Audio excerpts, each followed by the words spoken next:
Did you know that nearly 1 million people in the United States live with multiple sclerosis? That's more than the population of some countries. It's an astounding fact, isn't it?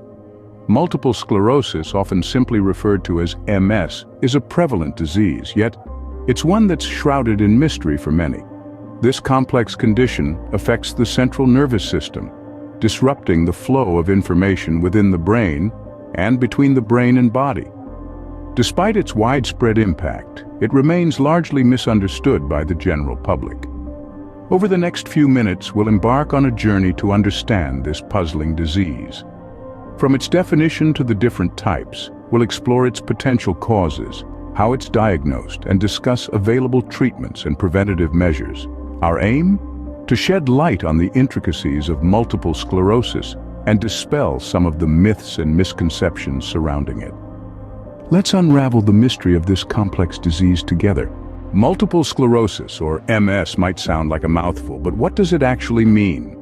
Let's dive into it. Multiple sclerosis is a chronic condition that affects the central nervous system, which comprises of the brain, spinal cord, and optic nerves. In simple terms, Mississippi occurs when your immune system mistakenly attacks the protective covering of nerve fibers, known as myelin, in the central nervous system. Just like how insulation works for electrical wires, myelin plays a critical role in the quick and efficient transmission of nerve signals. When myelin is damaged or scarred, the communication between your brain and the rest of your body becomes disrupted. This results in a wide range of symptoms, which can vary greatly from person to person, and might include fatigue, difficulty walking, numbness or tingling, muscle weakness and spasms, poor balance and coordination, and problems with memory and concentration. So why is multiple sclerosis considered an autoimmune disease? It's because the very essence of an autoimmune disease is when the body's immune system turns against its own cells. In the case of MS, the immune system attacks the myelin sheath, confusing it for a foreign body it needs to eliminate. Now let's talk about the nervous system. It's our body's command center. It controls everything we do, from breathing and digesting food to moving our muscles and feeling sensations. It's also responsible for our thoughts, memories, and emotions. When multiple sclerosis disrupts the normal functioning of this system, it can have a profound impact on a person's daily life. To put it in perspective, imagine you're a puppeteer controlling a puppet with strings. Now imagine if those strings start to fray and snap. You'd have a harder time controlling the puppet, right? That's somewhat how MS affects the body.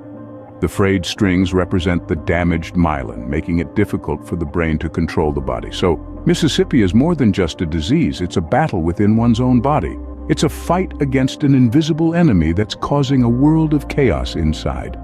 And while it might be a tough battle, understanding it is the first step towards managing it.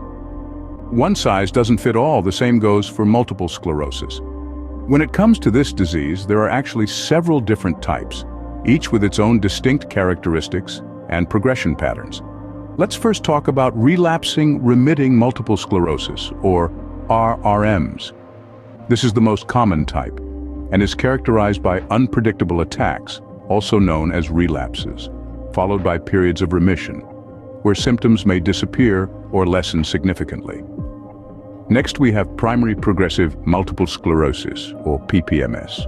Unlike RRMS, PPMS is characterized by a steady worsening of neurologic functioning, without any distinct relapses or periods of remission. It's a bit of a long-haul journey, with symptoms gradually intensifying over time. Then, there's secondary progressive multiple sclerosis, SPMS. This type initially starts off as RRMS, but eventually transitions into a phase of steady progression, similar to PPMS, with or without periods of relapses. Think of it as a disease that changes its course midway. Last but not least, we have progressive relapsing multiple sclerosis, or PRMs. This is the least common type of MS and is characterized by a steadily worsening disease from the beginning, with acute relapses but no remissions, with or without recovery. It's a bit of a double whammy, combining progressive disease and unpredictable attacks. Each of these types of MS has a unique progression pattern and symptomatology. Some people may experience mild symptoms, while others may have more severe neurological symptoms. It's important to understand that the disease is highly individualized, and it manifests differently in different people. Recognizing these types is not just about labeling the disease, but about understanding its nature, its course, and its potential impact on the lives of those affected. It's about knowing what to expect and how to plan for it. So remember, when it comes to multiple sclerosis, it's not a one-size-fits-all situation. Each type represents a different journey through the disease, and understanding these journeys is crucial in managing the disease effectively. Understanding the types of MS is the first step towards understanding its complexity. Multiple sclerosis is a bit of an enigma. Its exact cause remains unknown, and its diagnosis isn't always straightforward. So, what do we know about the potential causes of this perplexing disease? First off, there's a genetic component. Although it's not directly inherited, having a close relative with the disease increases one's risk. Certain genetic variations can make people more susceptible to developing multiple sclerosis. Next, we have environmental factors. Studies suggest that low vitamin D levels and exposure to certain infections like the Epstein-Barr virus may increase the risk of MS. It's also been observed that MS is more common in countries far from the equator, hinting at a possible link to sunlight exposure. Interestingly, smoking is another risk factor. It's not only associated with a higher likelihood of developing MS, but also with faster disease progression in those who have it. Now let's move on to the diagnosis of multiple sclerosis. It's often a challenging process because no single test can definitively diagnose MS. Symptoms can be varied and may mimic those of other neurological conditions. Physicians typically start with a detailed medical history and a neurological exam. This can involve tests of movement, balance, sensation, and other functions. Next, they might order an MRI scan of the brain and spinal cord. This can reveal areas of damage or scarring, known as lesions, that are characteristic of MS. Sometimes a spinal tap is performed to analyze the cerebrospinal fluid, which can contain specific antibodies if MS is present. Lastly, they might use evoked potential tests, which measure the electrical activity of the brain in response to stimulation of specific sensory pathways. Each of these tests provides a piece of the puzzle, helping to either support or rule out the diagnosis of MS. But here's the silver lining. Though complex, the process of diagnosing MS has become more accurate and faster over the years, thanks to advancements in medical technology and our evolving understanding of the disease. Despite the uncertainties, progress in understanding and diagnosing MS continues. When it comes to multiple sclerosis, there's no magic bullet, but there are ways to manage it. Yes, that's right.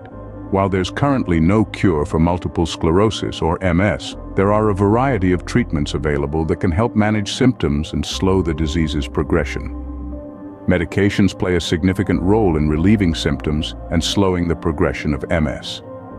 These include disease-modifying drugs, which are designed to reduce the frequency and severity of MS attacks.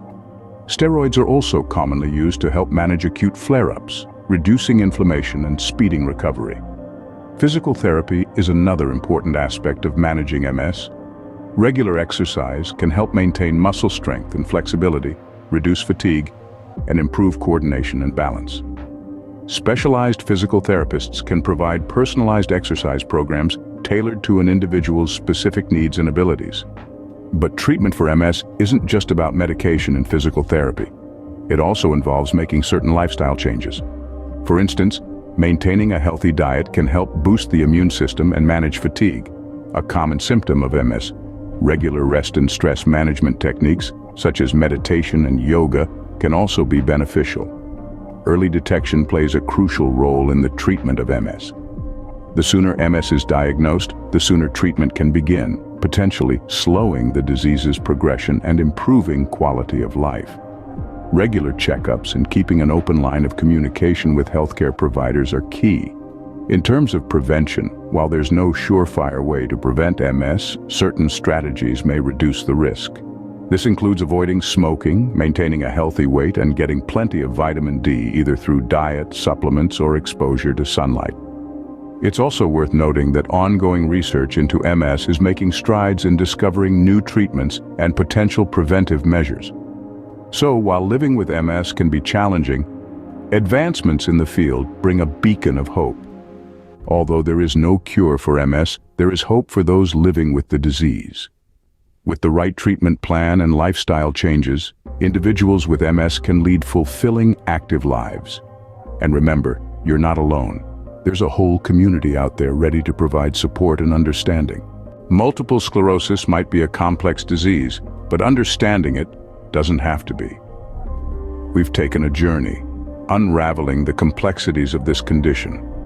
We've defined it, explored its types, discussed its causes and how it's diagnosed, and even touched on the treatments and preventative measures. The key takeaway here is that multiple sclerosis, while challenging, is not insurmountable. It's a condition that affects many, and the more we know, the better equipped we are to face it, to support those living with it, and to contribute to the research needed to overcome it. Knowledge is power. The more we understand about multiple sclerosis, the more we can help those affected to lead full and fulfilling lives. It's through this awareness and research that we can hope to demystify this disease. And remember this, no one fights alone. Together, we can help to demystify multiple sclerosis and support those living with it.